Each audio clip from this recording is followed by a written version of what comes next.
If someone comes in your courtroom and they have on saggy jeans and tennis shoes and a baseball hat where the bill hasn't been broken, and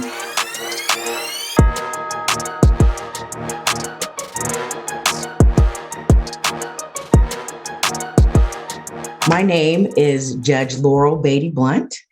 I have been a judge since 2009.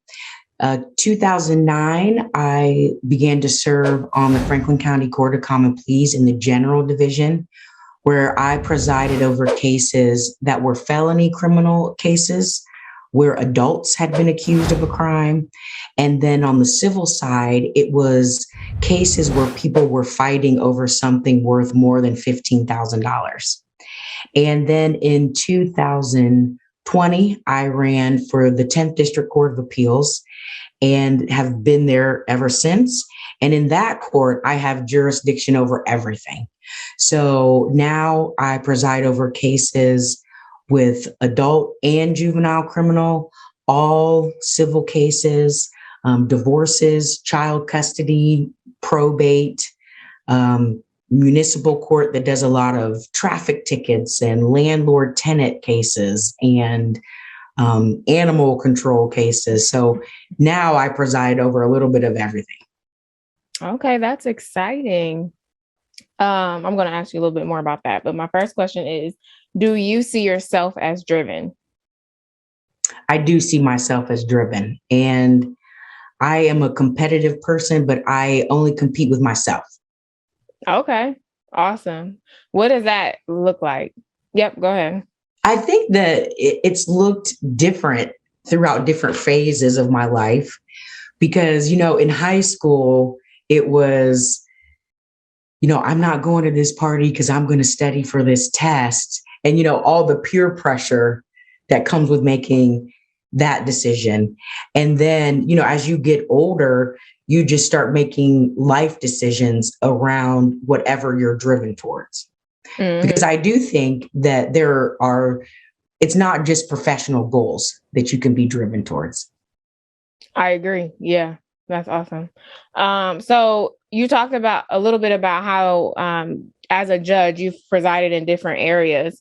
Do you like this new position in terms of all of the different areas? How does that work for you? Was that something you intended to go after, or you kind of fell into it? How did it work? Well, it was, it's very intellectually satisfying because, you are seeing everything, from people fighting over millions of dollars of land in downtown Columbus, all the way to the divorce where they're fighting about the custody of the dog, and everything in between. So someone who is very intellectually curious like me, I always like to learn new things. That is the place for me. Okay. The biggest difference, I would say, though, is, when I was in Common Pleas, I was, what you see on TV. I was up on the bench and it was just me. Where with the Court of Appeals, that is a panel system. So I sit in a panel of 3 judges. So to a certain degree, it doesn't matter what I think if I can't get someone to agree with me. Okay. So that comes with another layer of challenge as a judge. Right. Oh, that's awesome. That's interesting. So did you always aspire to be a judge? I worked at really big firms when I first graduated from law school, but it wasn't until I practiced with my father in his smaller practice where first of all, I just got way more courtroom experience in a smaller practice. And so I really saw how a judge's decisions can affect the health of a business to someone's liberty. Yeah, that's awesome. Did you always, so a lot of people don't know that you have to be an attorney before you are a judge. Mm-hmm. Did you always want to be a licensed attorney? So you talked about your father being an attorney. How was that something that you, as a little girl, like, oh, I want to be an attorney like my dad? How'd that work? Honestly, Dr. Gordon, I have to say, my father has since passed, but I used to tease him My condolences. about the Beatty tradition of child labor. And Okay. so my grandfather owned a restaurant. So my dad grew up working in the restaurant, peeling tomatoes or potatoes, or being a bus boy or whatever needed to be done. Mhm. Likewise, my brother and I grew up working in my dad's law office. Awesome. Okay. So the law, and when I say we were working, we were starting at like 14, we were working 40-hour weeks. Okay. So yeah. So Working. yeah. And so, and in turn, my children will either be down at that courthouse filing something, or they'll be at my brother's company doing something. Because Mhm. while it was horrible, my friends, working at a movie theater, or, Mhm. Express or something a little You more get those good old sexy. discounts. Uh-huh. Right. And they were working 20 hours a week and I was working 40. But, it did create a work ethic, and it Yeah. and it showed the value of a dollar too. You Yeah. always think of money differently when it's your money that you earned. For sure. For sure. You use a few less paper towels or toilet paper squares when you're paying for it yourself than when somebody else is paying Exactly. for it. Hmm. So yes, I Hmm. totally understand. That was me. Hmm. I was like, no, I'm saving So, every penny. right. And so because of that, the law was very comfortable Okay. for me. Okay. So a familiar space. That's awesome. Often because, less than 5% of lawyers in the United States are Black, we're not exposed to lawyers. A lot of current lawyers are the first lawyers in their family. So it's very interesting to hear, your perspective on the fact that your father was a lawyer. You were able to work in a law office growing up, and then you decided to go ahead and pursue that area and your professional career. So I think that's amazing. What is the one thing that you want, and this can be more than one thing, but what Mm. is one thing that you would want other people to know about either a Black attorney or, for you, a Black judge? I think that, first of all, and we just saw this in Judge Jackson's confirmation hearings, and it's no different for any other Black lawyer. We have to fight so hard, because people see our cover and think that they've read the book. Yeah. They assume what our position is going to be. They assume whether we're competent or not, all based on the color of our skin. Mm-hmm. And I think that it is imperative that we continue to show up, to show people something different, to educate our kids, to learn something different. And then also just to recognize that even when we look back in history, with so many things, it's been two steps forward, one step back, two steps forward, one step back. So even though we're still fighting the fight, we have still seen progress, even though it's always Yeah. still been two Yeah. steps forward, one step back. Yeah. I totally agree. That's awesome. Um, and then, Dr. Gordon, if I could go back to something you said before, Yeah. I also like when you talked about, like, I grew up with a dad who was a lawyer. Uh-huh. It reminded me of another thing that he really modeled for me, Mm-hmm. and that was mentorship. Okay. Because I will never forget my dad telling the story of when he went to OSU Law School. Every other year, they would admit one Black person and two women. Mm. And so, when he was a first year, he was he had Yeah. one, he was the one, and then there was No. one in third year. Yeah. And then his second year, he was the only one. And so when he was able to buy a building in downtown Columbus, he gave so many Black lawyers chances, either by hiring them or by renting space to them. Because, my dad was 80 when he passed away. So we're still talking about, the 70s and 80s. And so there were still commercial landlords that would not rent space to Black lawyers. And so him giving them the opportunity to even rent the space was a big deal. Yeah. And from being around him, I also note that I got the opportunity to see a lot of successful Black women. So I saw Janet Jackson as a Black female judge in the 80s. Okay. And because I'm from here and because, you know, my dad was in the legislature and he was a lawyer. And so I see that you can't be what you don't see. And so for that reason, I talk to any students a lot, anytime that time permits, because I think it's important for Black boys and girls to see me, but I think it's important for white boys and girls to see me too. Yeah. Because the world that they are going to live in is going to be much different than the one we do, in my opinion. And so the sooner they see people who don't look like them in power, hopefully it won't be as foreign to them if and when they come to it later on in life.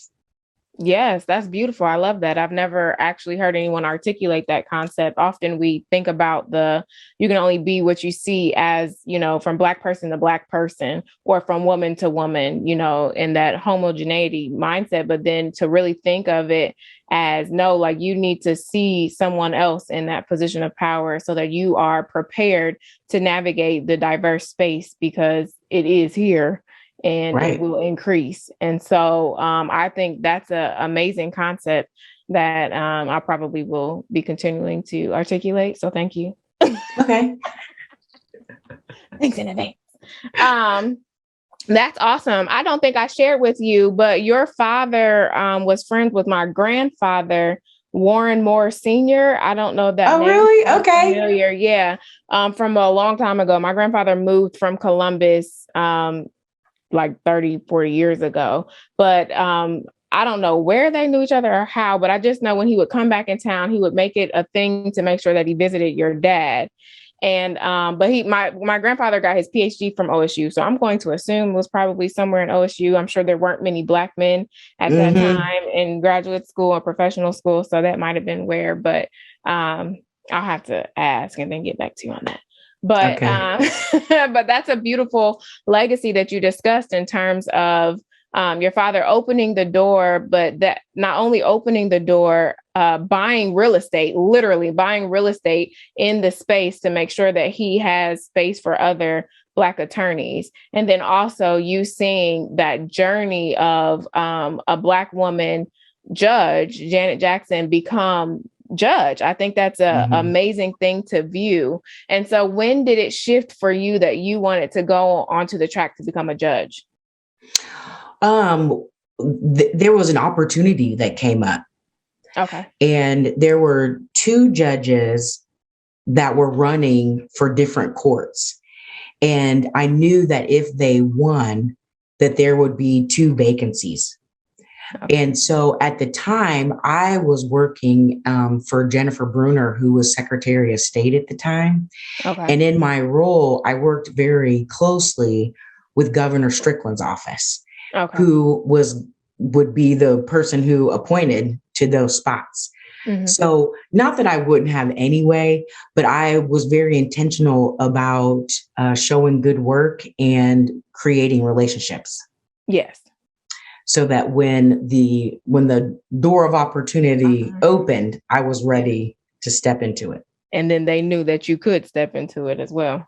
Right. Okay. Awesome. That's awesome. How do you define success? What is success to you? I think for me, success would be getting as close to the elusive concept of work-life balance as I can, because I do enjoy what I do as a judge, and I enjoy even the social media posts that I write every once in a while that will explain a legal concept. I really enjoy hearing from people that they learned something from that. But what is more important to me is raising good and decent human beings. And so at the end of my days, I would prefer to be thought of as someone who achieved personal and professional success. Okay. But if I had to pick, I would go with the personal. Okay. So along with that, what would you say is your greatest success? My knee-jerk reaction is the 2 straight A report cards that I got on Monday. From your children? Yes, because they are in 1st and 3rd grade. So I am still very involved in academics. So you got those straight A's too? Yes, I did. I'm proud to say I got a straight A in 1st grade and 3rd. Yes. But I'm very happy that I feel that they are on the right track to being good people. Yeah, that's awesome. I was speaking to someone earlier and talking about, I think we underestimate the value of raising a good human. Like that is not an easy task at all. Like to really shape someone's whole life is not easy. So that is an amazing accomplishment. And, congratulations on your straight A's. And thank you. And I see parents who, have their children and, extra tutoring and every academic or, sport or whatever they can get them in, but have forgotten to teach their child to be kind. Yeah. Yeah. The simple, literally be a good human. It's not necessarily what you accomplish, but what does Maya Angelou say? It's not, it's how people remember how you made them feel, not what you do. So being kind, being a good human. Yeah, for sure. How does being Black influence your drive? Because I know that it is the number one influencer in my life, from how I see the world and how the world sees me. And so I have to know that. I mean, if you don't, you are going to get your feelings really, really hurt, and you're going to run into some very tall brick walls. Yeah. And then not know how to maneuver around them because you don't understand what the problem is. Yes. Mm-hmm. And not that it's an actual problem being Black, but you don't understand the nature of the challenge, I should say. Right. And it absolutely has come up, Dr. Gordon, in that. So, for example, particularly when I was on the trial court bench, I was always cognizant of the people that were going to come behind me. And so, lawyers will take you there. And in responding to them, I was always cognizant of not fulfilling the stereotype of the angry Black woman. Yeah. To the point one day, and I'm not trivializing this, but I think you'll know what I mean. I had on these hoop earrings. And a lawyer had said something that I thought was insulting. And I was addressing him, and I felt my earrings bouncing up against my neck. What were you going to do, Judge? And so that's when I knew I was like, tone it down a little bit. So if anyone wants to know what the cultural reference is, just in case you happen to not be Black and watching and listening, when you are about to get into a heated altercation and you may just want to prepare just in case it may get, beyond verbal, what you do is you go towards one ear and you release the back of the earring so that you can take it off. And then you go to the other ear and you release the back of the other earring just to make sure that your holes are intact. So when whatever may occur, you are prepared to put on earrings afterwards. Well, and even before that, my earrings were bouncing up against my neck because my neck was rolling. My neck was rolling. That's a sign. You like, wait. I was like, ooh, the neck is rolling. Tone it down. Let me bring it back. Center. Hold on. Wait. Yeah, no, I totally understand. Oh, that's hilarious. What advice have you gotten in this journey as a Black attorney and now Black judge that you most cherish? Hmm.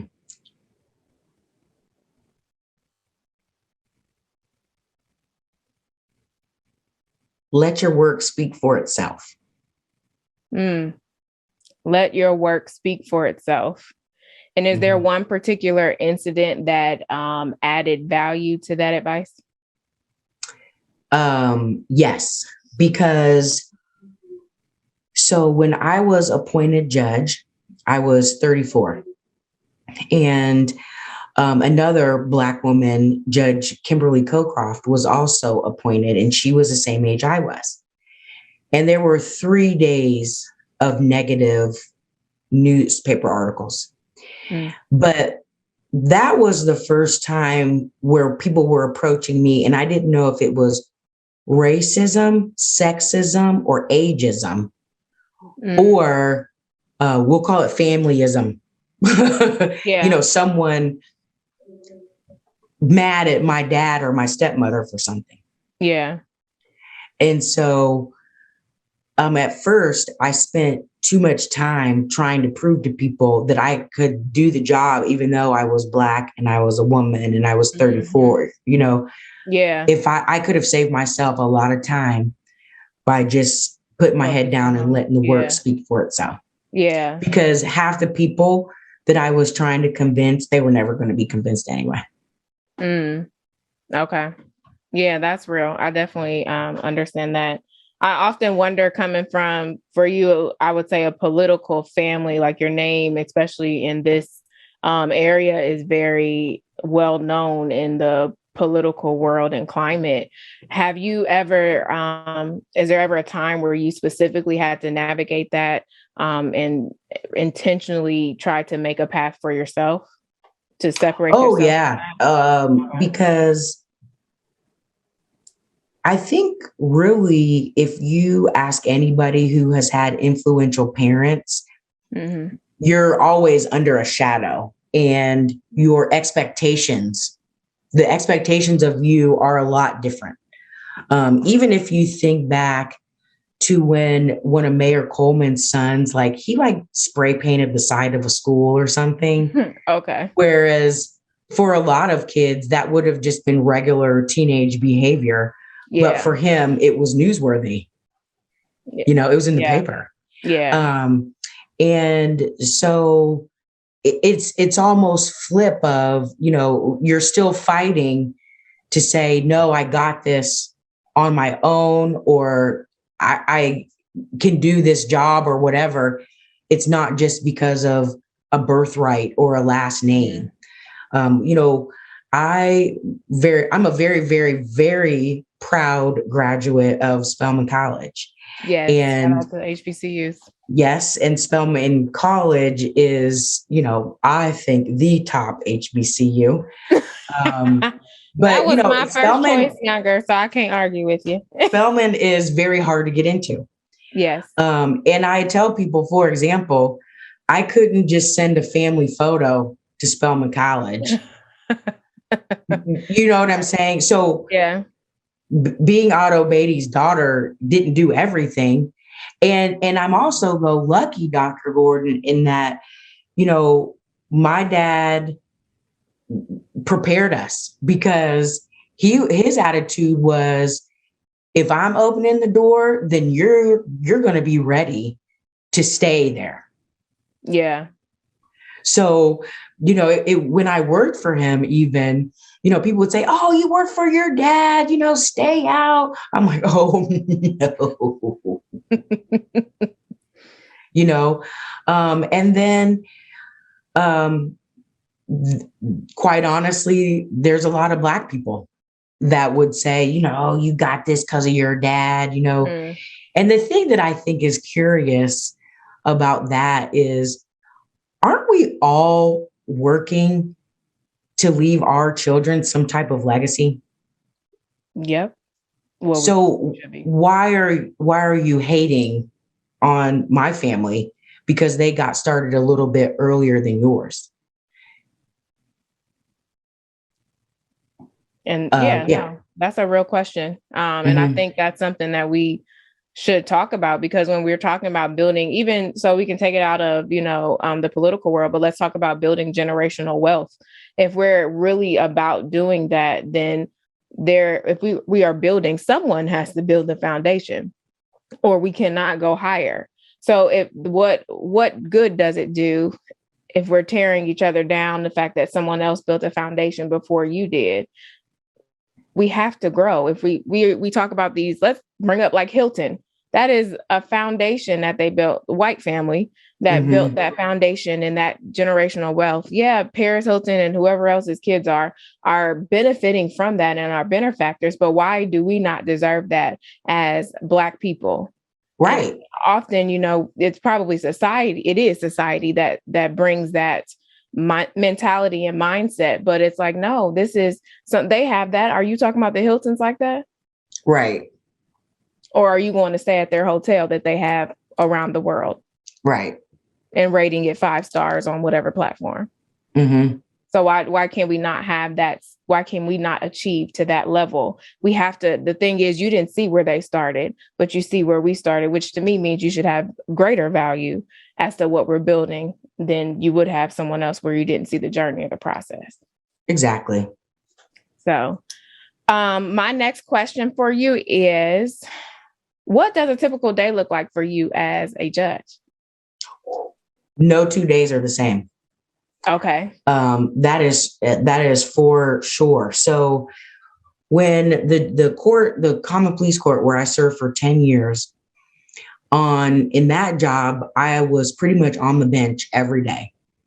And when you looked at the docket, as far as numbers were concerned, the civil cases were 75% of the numbers, but 75% of the time was absolutely criminal work. Okay. And of all kinds, whether it's a bond hearing in your office to presiding over a trial. Okay. Wow. Interesting. And what does your time look like? How early do you start? How does your day end? Do you take work home? What does that look like for you? I still I'm on that working mom schedule where you work and then you have your family time and then you go back to work. Okay. So typically what happens for me is, my kids are still young, so they go to bed about 9 or 9:30. And then my husband and I call it happy hour. And that's the hour between when they go to bed and typically he goes to bed because he's a morning person. Okay. So, and then I will either return emails or do a little bit of writing or something like that. One thing too, that's different with my current job on the Court of Appeals is that what I'm doing now is I'm looking back to what happened on that first level of court to see if any mistakes were made. Okay. So I'm taking a really, really, really, really, really deep dive into each case. And so a lot of times I need like 2 or 3 hours of just quiet with nobody calling my name. Okay. And late night is good for that because I'm a night owl. Oh, okay. So you're up all wee hours in the morning with the other creatives in the world. Right. Whereas with my old job, it was different. What I was doing, I was because I was doing work where I had to be there. Now I'm primarily work from home. So my old job, I was there all day. And then when I was going to work, it was, work like ruling on motions and things like that. Okay. That were just paper things. Yeah. Whereas now it's all paper. Okay. So I'm reading and writing and researching all the time. And it doesn't matter if I do it at 3 a.m. or 3 p.m. It just has to get done. Right. Awesome. Okay. That's interesting. So we talked about legacy a little bit. I'm going to take us back there. What is your hope or dream for people who are driven while Black? That they meet whatever goal they're driven towards, whether that is a closer relationship to God, to making $1 million. Because there is nothing like working hard and accomplishing a goal. Yeah. And so I hope that whatever they are driven towards, they achieve. And I hope that everything that has happened since the summer of 2020 makes that a little bit easier for them. That's awesome. What was your first experience where you realized that you were a Black attorney? Or when did that happen to you, that you were not only an attorney, but you were a Black attorney? Law school. Law school. Oh, okay. yeah. Tell us a little bit about that. I think that law school can be a very interesting place for anyone who is not a white male. And the reason for that is because you are being taught that this is the law that everyone should follow that makes up an orderly society. But you have, either through academic history or through familial or personal history, know that those laws have not always been applied equally to non-white males. Yeah. So it's almost like, you're sitting there, for example, in constitutional law, thinking about the cognitive dissonance of writing all men are created equal while you're being served by slaves. Right. Yeah. You think about all of the amendments that were violated with Emmett Till. Yeah. So you're sitting in class thinking about that, and not everybody is. So I would say that was the first time I really felt it and felt different.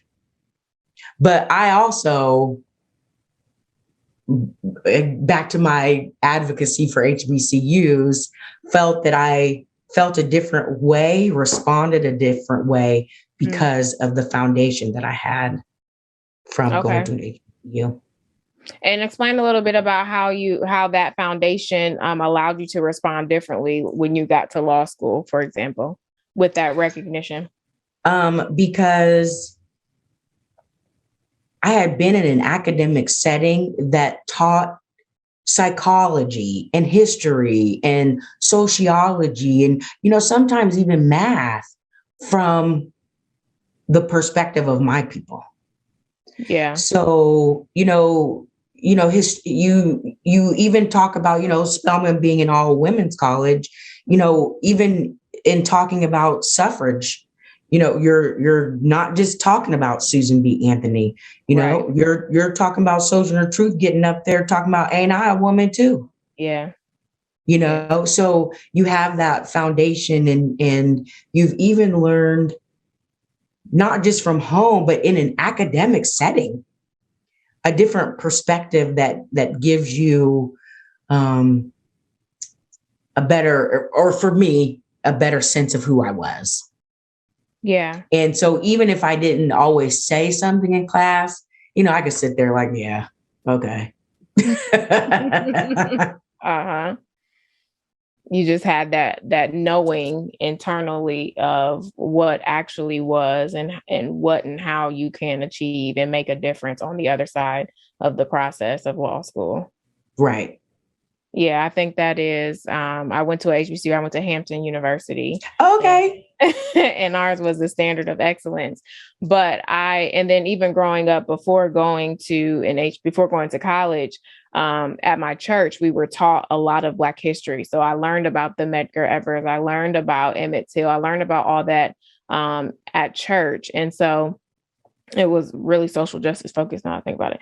But with that understanding, you realize the different stories that are told, and how you can be a part of the change that is happening or that has happened. For example, in the civil rights movement, that actually wasn't that long ago, but you can see yourself in the law. You can see yourself in life in these different phases.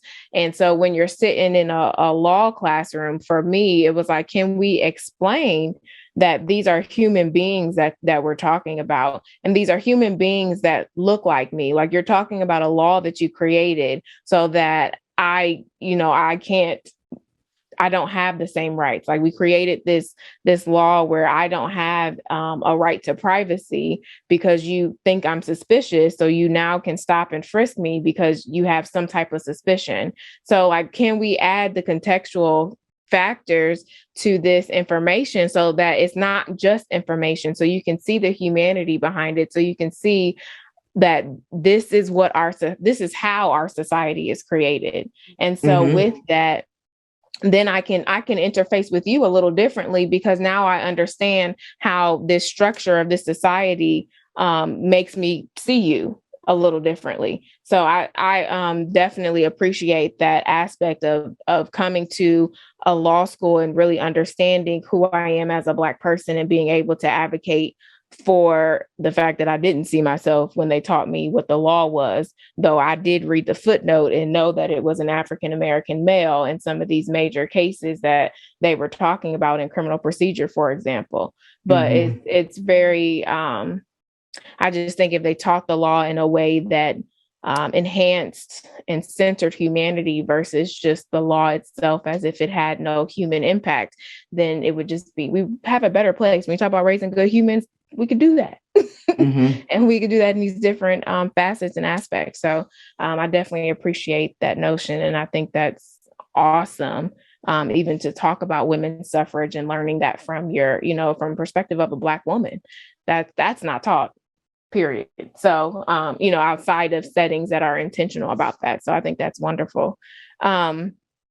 When did you have a particular incident when you understood that you were a Black judge? Yeah, those 3 days of articles. Okay. Man, because it was something else, Dr. Gordon, because it was like no one saw anything but Black. And so it felt like, and you also know, Dr. Gordon, how frankly kind of snobby people can be about where you go to law school. For sure. Yeah. And so I'm like, I went to Vanderbilt. Like, what more do you want? Yeah. But I mean, didn't we see that with Barack Obama too? I mean, right. The man was editor of the Harvard Law Review, which essentially meant that he was the #1 law student in the country. Yeah. But that didn't mean anything. Why? Because race overshadowed it. Yeah. Yeah. I would also say another stark issue that kind of came full circle too was I forget what they call it technically when you become a judge, because everyone calls it new judge school. And there was one part where they were saying, like, what do you do if someone, and it's judges from all over Ohio. Okay. And, they're saying, well, what do you do if someone comes in your courtroom and they have on saggy jeans and tennis shoes and a baseball hat where the bill hasn't been broken, and, basically describing like hip hop culture, That's exactly what that is. And then they had a whole discussion on it. And I raised my hand and I said, well, what do I do if I get like a white nationalist in my courtroom? Right. And they'd never thought about that. But then maybe 8 years later, I'm in a trial, and the way our courtrooms were set up, the witness was sitting like 3 to 4 feet away from me. Okay. And this witness was sitting there, and I could see the spider web on his elbow. And an Aryan Brotherhood Oh, wow. on his tattooed on his Yeah. arm. And I was like, yeah, this is what I was asking about. And This right here. This is this what is I was asking exactly y'all what to I was prepare talking me about. for. Yeah. Mm-hmm. And then what conversations do you have? Did they have an answer for you? Let me ask that question. No. And I knew that they wouldn't. I just asked the question to bring some attention to Challenge it. the norm. Yeah. Yeah. Bring some attention to it. That's very interesting. What are some of those conversations that you have with yourself when you have to overcome some of those challenges that you may get or face as a Black woman? And at the time, I say I can distinctly remember that part of the narrative for you when you became judge was your age, that you were younger. So what conversations did you have with yourself to get to that next day or to even get to that judge seat? Hold on. I'm looking for this quote that I read a lot. It's an Audre Lorde quote. I've been reading it for years. And it says, when I dare to be powerful, to use my strength in the service of my vision, then it becomes less and less important whether I am afraid. Yeah, I felt that. I like that. Yeah, that is, I read that right before panels, lots of different things. Okay, that's awesome. Yeah, that's a beautiful quote. I like that a lot. I'll have to take that. What are the tools to success? So if you had your top 2 tools that you would have in your toolbox, what would you say are your top 2 tools to success? Readiness and relationships. Readiness and relationships. I love it. And my answer is specific to the law and politics, really. Because the readiness is you got to be ready if the opportunity presents itself. And then the relationships, I have to get elected every 6 years. So, but it was also relationships that helped me get the appointment. Yeah, that makes sense. And I also have always been shocked how people forget the value, and this isn't really relationships, but it's kind of along those lines, the value of kindness. Because, for example, when I left big law firm and I worked on the Carrie Edwards presidential campaign in 2004, and we were in an abandoned firehouse on the West Side. And so many of the people that were working there weren't Ohio people, but there were a lot of volunteers that were from Columbus. And I was just extending common courtesy, saying, hi, good morning. How was your weekend? Whatever. And then you fast forward to 2010 to my first campaign. One of my greatest volunteers was one of those women that I had just extended courtesy to every morning in 2004. Wow. And then also when I was in law firm, surprised at the number of people who were, interning as lawyers for the summer, but they were rude to, say, like the partner's secretary. Not seeing that the partner's secretary had been the partner's secretary for a long time, and they had a very close relationship. And so what happened then was the secretary told the partner how rude this person was.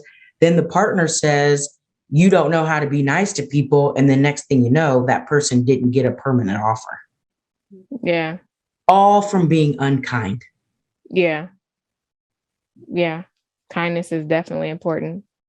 And valuing another person is important. Who inspires you? I am inspired by a lot of my peers, actually. I I'm inspired by one of my good friends, Janika Pierce Tucker. She is the first Black female partner in charge of a major law firm here in Columbus. My sister-in-law, Christy Angel, she's now stepping down as the CEO of the Y, but I'm so inspired because when she went into the Y, they had two parts of their mission, which was empowering women and the elimination of racism, but nothing was being done with the elimination of racism part. And so she has turned that around and revived that whole part of their mission. And so, seeing someone rise something from the ashes, as they say, it's inspiring. Yeah.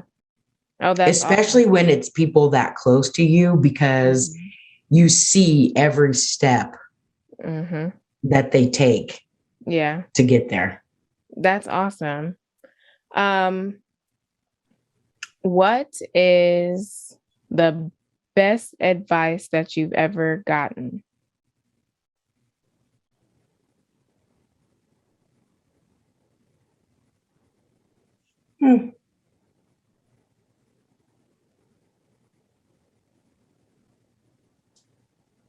I think I'll go back to let the work speak for itself. Okay. Let the work speak for itself. Love it. Okay. For you, what is the next level of being driven while Black? The next level for me is to somehow, I haven't thought of it yet, but okay. those Facebook posts that I was telling you about, I would love to take that bigger and do them more often. Okay. And it doesn't necessarily have to be, social media posting. It's just the messaging. The messaging. Oh, awesome. And taking that legal aspect and, giving your opinion and educating others on topics that people don't necessarily talk about. Yes. And a big part of those posts too is explaining to people why they should care. Yeah. Raising awareness. Yeah. Right. That's awesome. I had a guest column in the Columbus Dispatch that was talking about how your vote can change the justice system because, you vote on judges, you vote on the mayor that appoints the chief of police, you vote for the sheriff, you vote for the legislators that make the laws. So, no matter whether you are a law and order person or a bail reform person, your vote is your opportunity to make the changes that you want, as well, of course, as answering your jury summons. Nice plug. Nice plug. Okay, so what do you have a creative side? My creative side, Dr. Gordon, is not really that just face. Hold on, fix the face though. It's really just a silly side. Is really all it is. I'm that mom that hurts herself, like doing too much on Just Dance on the Nintendo Switch. Okay. Yeah. I'm her. That should be interesting as your kids get older. That should be fun, especially when other kids are in the room and you come in and do your thing. Because Dr. Gordon, I can still do it. It's just that the recovery time is longer. Well, no, I can still get down. Okay, just have my icy hot. Just have my icy hot ready at the end of the song because exactly. I just got my heating pad primed up. Hilarious. Okay, fun question. What is the title of your album cover that explains your Driven While Black story? Oh, see, my knee jerk, I can't say. Why can't you? But I'm going to tell you anyway. Go ahead and we'll see if we need to edit this out. You do. Because it's from the song. It's like Nicki Minaj and Kanye West and a couple other people. You know what song I'm talking about though, right? I do. I love it. Yes. Okay, so what's the part we can say? Which album cover can we use? She's like, let me go get one. Ugh. So if I had someone design it, I would pick, somebody along the lines of a Amina Robinson or something. Oh yeah. And I would tell her to paint for me what she thinks resilience looks like. Okay. And then would you print it? Would you be a, formerly known as Prince type album cover? So it would have no words at all, just art? Or would it be called Resilience? It would have a picture of me. So I'm about to get some new headshots taken. Okay. And I have this picture in mind. And so my album cover would have the picture. My picture would be very similar to how you see me now. But it would be more of a dark background. So my gray hair pops a little bit more. Your gray hair is gorgeous, by the way. Oh, thank you. I love my gray hair, Dr. Gordon. And part of what I love about my gray hair is that so many people told me not to do it. Oh, really? Because gorgeous. They were like, you don't want to have gray hair with little kids. And I was like, I don't care. I think my gray hair is going to be pretty, so I'm going to do it. And it is. So my album cover, okay, never mind on the painting. I'm going to change my mind. Okay. My album cover is black. Okay. My gray hair is popping. I got some more eye makeup on. My red lips are popping. Yes. And maybe like a white shirt instead of a black shirt. And it's just my face. And it would just be maybe like Resilience or Laurel. Could be just my first name. One, I like my first name. Two, I also like that a lot of times if you say, have you talked to Laurel? You're probably talking about me. And in many ways with my personality, there aren't a lot of people like me. Yeah. Unique. I love it. That's awesome. So I've totally changed my album cover now. It's my picture as described with Laurel on the top. Laurel. That's the title. Kind of like how Adele does remember she does her age? She does. Yeah. She does. And the black and white. I like the aesthetic. I got it. I see it. Yes. That's awesome. It'd be very similar to India Arie's album cover from a couple years ago. Okay. I'll have to look through them. Maybe like 2019 or something like that. Look for her album cover there. And it was just her face. I think I saw it's like her face. She has the red lip and the black background. Yep. There's a song that I love off that album called Worthy. Yes. I think that's the image of that song title too, cover. That's awesome. So what type of album would we have? Would it be R&B? Would it be hip hop, rap, soul? What would it be? What type of songs would we have on that? It would be R&B, but there would be some acoustic guitar in there along the lines of like a Wyclef. Okay. I love this stuff. There would also be some a cappella singing. Okay. Because Negro spiritual type a cappella, what type barbershop harmony, what type of a cappella singing are we talking about? Oh no, we thinking more like, Boys to Men a cappella. Like, okay. Yeah. All right. R&B. Because I really like so for example, if you've ever been to an NDRE concert, she sounds exactly the same. She does. Live as she does, when you're listening to a recording. There's nothing more disappointing than you see someone live and they sound like a frog. It's horrible. When you realize like how computerized that they really can't sing. Yeah.